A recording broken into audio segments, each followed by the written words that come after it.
फिर से बोलो।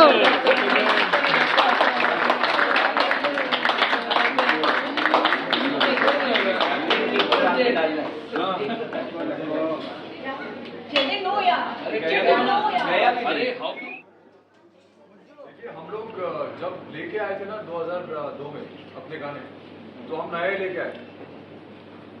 आज हम लोग वही चीज फिर से लेके आ रहे हैं, क्योंकि हमारे गाने कभी पुराने नहीं होते।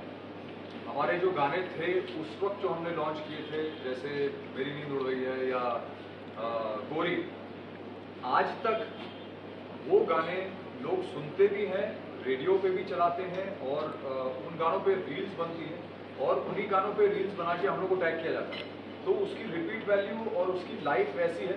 आई थिंक वी आर फॉर्चुनेट कि हमारे कंपोजर जो थे लेस रात, वो I hope is here, so he created some divine magic I think that time.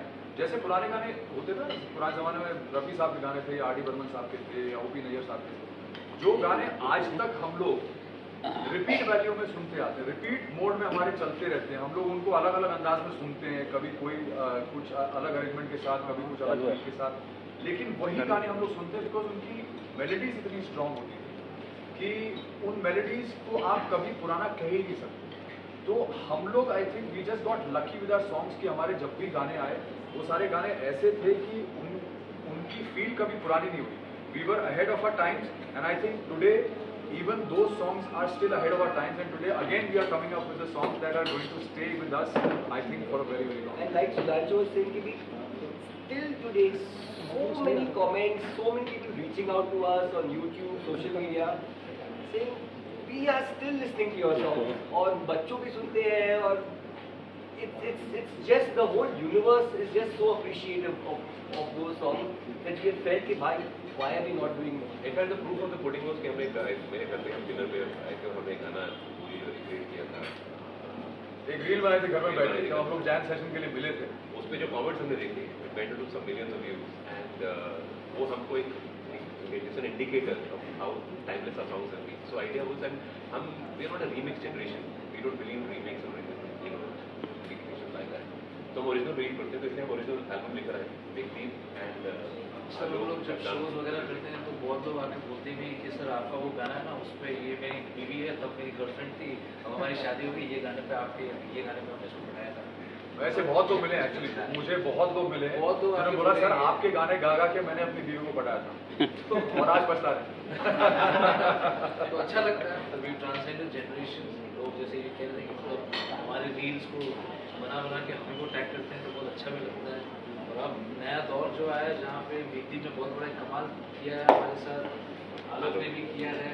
हमारे मेघदीप साहब जो है, जो हमारे म्यूजिक कंपोजर हैं, और उनके पीछे जो लिरिसिस्ट हमारे पिंकी पूनावाला हैं जिन्होंने गाने लिखे हैं, इनका कॉम्बिनेशन बहुत अगेन लाइक जैसे मैंने पहले बोला, आज से 20 साल पहले हमने जो मैजिक क्रिएट किया था, वो एक्चुअली क्या होता है, हर आदमी अच्छी चीज़ बनाना चाहता है। कोई भी आदमी ये सोच के नहीं बनाता म्यूजिक की या फिल्म या कोई भी चीज़ है, वो हर आदमी सुपरहिट चीज़ ही बनाना चाहता है। बट कभी कभी कुछ ऐसा होता है कि भगवान की कृपा हो जाती है कि everything falls in place with the people that you are working, and that you got to be either lucky और ब्लेस्ड बाय द ऑलमाइटी। तो जैसे हम लोग पिछली बार फील कर रहे थे, वैसे इस बार फील कर रहे हैं, क्योंकि Meghdeep although is a very very young boy, but his talent is phenomenal, absolutely absolutely. I mean, I cannot explain to you how brilliant this boy is. And then to add to that, we have a lyricist Pinky Poonawalla who's written lyrics like हमको समझ में नहीं आया कहाँ से ऐसी खूबसूरती से उन्होंने शब्दों को पिरो दिया, इतने सिंपल से शब्दों को, और वहीं से हमारा आइडिया बना कि हम लोग गोरी ही लेके आएंगे और उसको बोलेंगे गोरी अगेन, और आज हम लोग गोरी अगेन के लिए यहाँ बैठे। Just to clarify, गोरी again is not a remake of गोरी। नया गाना है भाई। गोरी में एक जमीन की खुशबू थी, एक देश की खुशबू थी, उसके इथॉस को हमने पकड़ा, बट गाना बिल्कुल ओरिजिनल नया है। और गाने की लिरिक्स में कहीं पे भी अगेन नहीं है, ध्यान रखना। ये बहुत गोरी अगेन हम लोग ने बोला ये मतलब आप एक टाइम का एक कलर को उठा के मतलब आज की तारीख उसको कंटेम्प्रेरी रखें, उसको नया भी, but at the same time have a touch of nostalgia. ये बहुत टफ चीज़ है, और ये इन दोनों ने बहुत खूब, और ये साहब ने मतलब बहुत खूब तरीके से बनाया। So hats off to these composers and also to Adil our team, you know, who's like done this whole video for us. Yo. Phenomenal job of 3 stunning videos. Adil Shaikh sahab थोड़ा सा आगे आइए आप। आगे आगे पीछे आइए, थोड़ा सा लाइमलाइट में आइए। ये आदिल शेख जी हैं, ये बहुत ऐसे कोरियोग्राफर हैं, बहुत बड़े डायरेक्टर हैं और इन्होंने गोरी अगेन हमारा इनको तो वैसे आप लोग जानते ही होंगे बिकॉज ये आज से नहीं बहुत पहले से और बहुत ही फेमस डांस डायरेक्टर हैं, बहुत बड़े बड़े काम कर रहे हैं। तो हम भी बहुत किस्मत वाले हैं कि उन्होंने हमारे गाने चुने हैं क्योंकि वो मना भी कर सकते थे लेकिन उन्होंने चुना। मना करना तो थोड़ा मुश्किल हो जाता है किस शो में हमारे को ट्रेन करने वाली है पिक्चर बनाई थी जो दुनिया की बहुत बड़ी सुपर फ्लॉप में आती है हमारे अलावा शायद किसी और ने नहीं देखी। लेकिन उसमें इन्होंने हमको ट्रेन किया था। वो भी करता आज बोला अभी आगे क्वेश्चन पूछो क्या सारे जवाब एक जवाब बोला था ना कि एक सवाल के 5 1 to 5 स्टार्टेड किए गाड़ी चल रही रही। आपको एक बार मौका दे शुरू देते करना है और सवाल पूछने का मौका देते आयुष और कुछ पूछना है नहीं सूरज जी आप बिल्कुल लग रहा है आप ही सारा कंटेंट करिए आपको इंट्रोडक्शन दे दिया गाने की सारी बातें जरूरत ही नहीं पड़ी। लेकिन आप लोगों को जानूंगा 20 साल हो गए बहुत सारी चीज़ें बहुत कुछ हुआ लेकिन जब हमने लीजेंड सिंगर से कभी बात करते हैं गानों को लेकर तो एक चीज़ ऐसी पता चली कि अब एक ऐसा चल रहा है दौर ऐसा है कि जो पुराने 90s के गाने थे उसको उठाकर एक रिक्रिएट रीअरेंज करके किसी रैप के अंदर उसको डाल के हम सभी के बीच में सजा कर परोसा जा रहा है।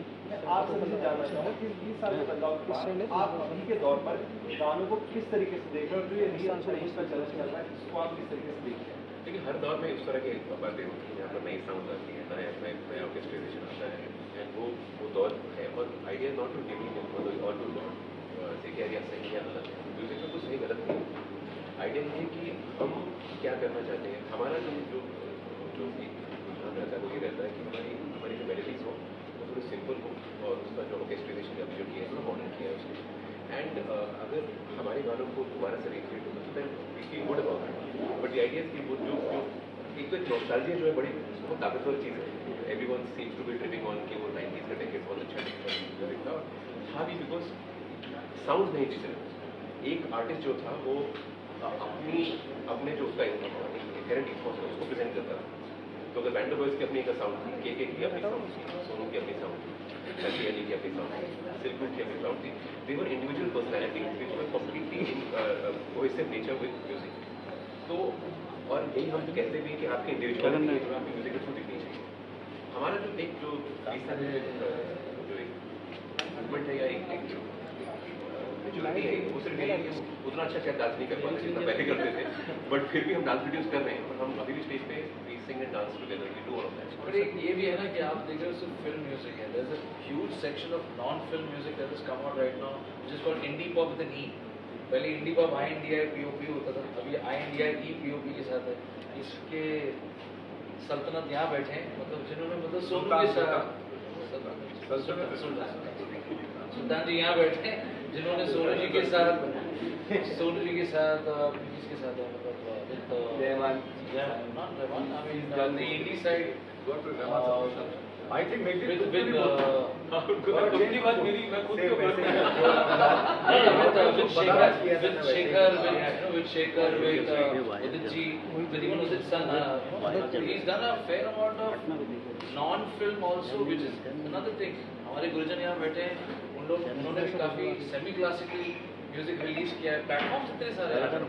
तो ये जो आप सवाल पूछ रहे हैं जहाँ पे मतलब आप पुराने गानों को लेके बीच में रैप डालते हैं या रैप के बीच में पुराने गानों को डाल के ये करते हैं, ये एक मेन स्ट्रीम में आप कुछ नहीं करें बट अंडर द ग्राउंड या बाहर नहीं लेते there is a lot of music that is coming out from all music के बारे में I think the only difference is कि जो पहले गाने थे बिकॉज वो मेलोडी बेस्ड चलते ज़्यादा थे। अदरवाइज जो नॉर्मल गाने आते हैं जो वो बहुत टॉपिकल होते हैं एक साल उसके बाद लोग भूल जाते हैं बट पुराने जो मेलोडी गाने मुझे लगता है कि आज की डेट में बहुत सारे ऐसे कंपोजर्स अरेंजर्स हैं जो पुराने गाने जो यूज़ करके आगे उनको इस्तेमाल करके अपने रैप सॉन्ग्स या उससे फ्यूजन करके उनको बनाते हैं जो मुझे लगता है कि उससे जो पुराने गाने हैं एक तो वो आज की डेट में भी रेलेवेंट रहते हैं। जिन्होंने नहीं सुने जिन बच्चों ने बिल्कुल ही नहीं सुने वो पुराने गाने उनको भी पता चल जाता है उन गानों के बारे में। तो जैसे आज भी ऐसे गाने मैं कभी कभी गाता हूँ बिल्कुल पुराने वाले जो रफ़ी साहब के जो 70s के ज़माने के हैं या लेट 60s के हैं, तो मैं जब गाता हूँ तो वो यंगस्टर्स को भी पता होते हैं तो आई गेट वेरी सरप्राइज कि इनको कैसे पता है। तो तब मुझे रियलाइज़ होता है कि जब उनको रीमिक्स या रीअरेंज करके रिलीज़ किया जाता है तो उससे आज की जनरेशन को भी वो गाने जो है We also have a barometer. जब हम shows करते हैं, at that point of time you understand what people want to hear. और वो लोग they have requests. कि हमें ये and when you are doing older songs, the whole audience is on their feet laughing and dancing and singing and having fun with us. But when you're doing the newer songs, you know कि 3 महीने में it's gone. And there's a whole new set of songs coming and going. But पुराने गाने, so there is magic in that. तो जब हम remix करते हैं और लोग remake करते हैं, recreations करते हैं, I think it's a fantastic thing because a newer generation gets to hear older melodies, and that's a good thing. We'd also like you to get Meg and Alok into this conversation. Otherwise, just sit there and look pretty. also Pinky And Pinky Mullah. because she's given the words to the song. Yeah, so Gori again implemented India ताकि mature love song लिखना है and they are coming back. So वो maintain करना है जो emotion था. So Gori again is actually lyrically my thought was to do like a sequel for the song. कि story अगर 20 साल बाद हम carry forward करते हैं तो क्या होगा? So that is all I can say about the lyrics of Gori again. But how tough was the approach? Oh, it was very मतलब I felt responsible. She said because- mature. Yeah, mature. No, it was, I felt very responsible because Gori has done so well and then I have to write something, like imagine if these guys were with that Gori and 20 साल बाद अब क्या कहेंगे. So वो थोड़ा वापस? so it was fun and then maybe share something how you thought of the composition. I think it was when we decided to do this. I think Pehli baat I would like to say that this album is a manifestation of my mind because 4 years back, 2020, when I started releasing my own songs, I was putting in my own money to make my own songs and put out as an independent artist. So I told the boys that I wanted to do a song with them, and as an indie artist, of course. But then something or the other happened and life happened and something which solidify नहीं हो पाया until this year when Gori का reel went viral and we decided that okay, let's ride the algorithm wagon and get into the flow of it. Universe बोल रहा है that now we should get there actually. So when we decided to work, मेरे ऊपर बहुत ज़्यादा pressure था because Band of Boys I know as performers of Leslie Sir's compositions and a band that was launched with such a legendary composer.